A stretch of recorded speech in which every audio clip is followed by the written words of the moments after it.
We are now 7 movies deep into the Jurassic franchise. 7 take note on this, because Jurassic World Rebirth doesn't just disappoint, it actively reminds us how far this franchise has fallen. That's more than the Fast and the Furious had before they launched cars into space. And Rebirth, as the title painfully tries to suggest, is supposed to bring the franchise back to life, revive it, shake things up, but it doesn't, not even close. Instead of giving us something bold or fresh, this movie just plays it safe, like really safe. So safe, it feels like it was written by a boardroom of people who only skimmed the Wikipedia page. Seriously? For the original Jurassic Park. This isn't a new chapter. It's just another monster in the jungle survival movie with a dinosaur skin slapped over it. Honestly, if you swap the dinos for mutant gorillas or, I don't know, radioactive wolves, it wouldn't change anything. The story is that generic. To be fair, the movie doesn't start off badly. I was actually kinda into it at first. Scarlett Johansson plays Zora Bennett, a covert operations expert, hired to extract dinosaur DNA from a remote island for pharmaceutical research. She's not alone. Of course, she's got a crew. There's Dr. Henry Loomis, played by Jonathan Bailey, kind of the moral center of the group. Then there's Duncan, her tough but loyal military buddy, played by Mahershala Ali. And the rest of the squad fills out like you'd expect a slimy corporate dude. Shout out to Ed Skrein, who's basically typecast at this point, a shady pharma rep, etc. Honestly, the team has decent chemistry.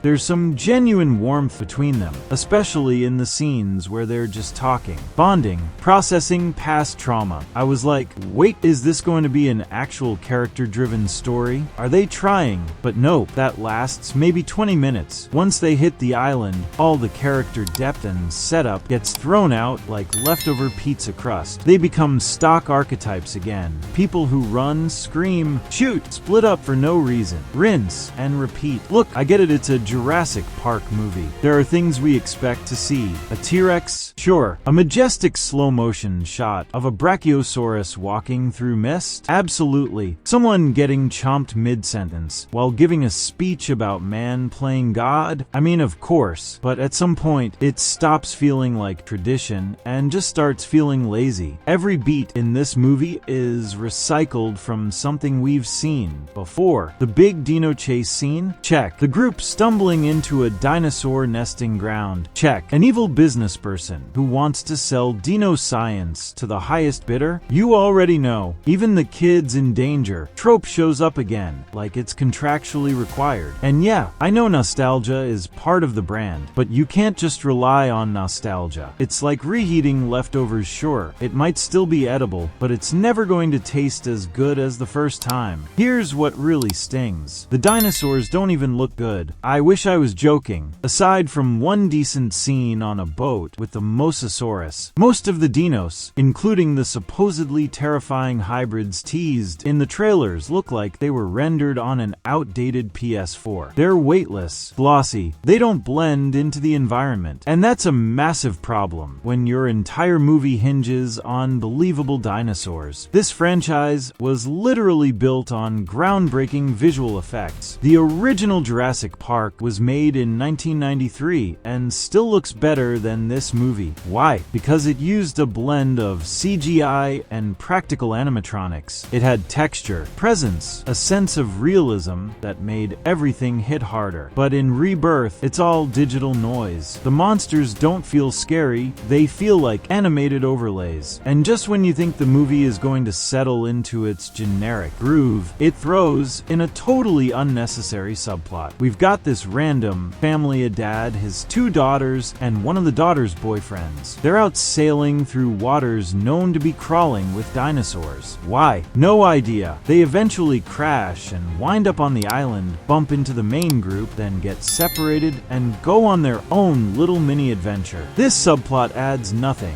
Absolutely nothing. The boyfriend is bland, the family dynamic is undercooked, and there's even a baby dinosaur sidekick thrown in to be cute, I guess. You could literally cut their entire storyline, and the movie would be exactly the same, which is frustrating, because there was potential here. The main story raises a big ethical question. Should the team give the dinosaur DNA to Big Pharma, or make it public? So here's a wild idea. What if one of the family members had a rare disease the DNA could help cure? Boom. Personal stakes. Emotional weight. Zora could form a bond with them. See firsthand what her mission could mean. But instead, it's just filler. Pointless, messy, and unearned. Now, I don't want to be completely unfair. There's one area where Rebirth genuinely shines. The visuals. Gareth Edwards, the director, has always been great at scale. You feel the size of the dinosaurs here. There's some stunning location work, rich lighting, and actual film grain that makes the whole thing feel a little more tangible. Cinematographer John Matheson brings an old-school flair that this franchise has been missing for years. There are moments that look like paintings, moments where the camera lingers just long enough to make you feel awe. So, yeah, visually it's a step up, but visuals alone can't carry a film, especially when everything else is phoning it in. So let's circle back to the title, Jurassic World. Rebirth. The word rebirth implies change, renewal, a fresh start, but this is the same old formula with new packaging. There's no risk, no real vision, no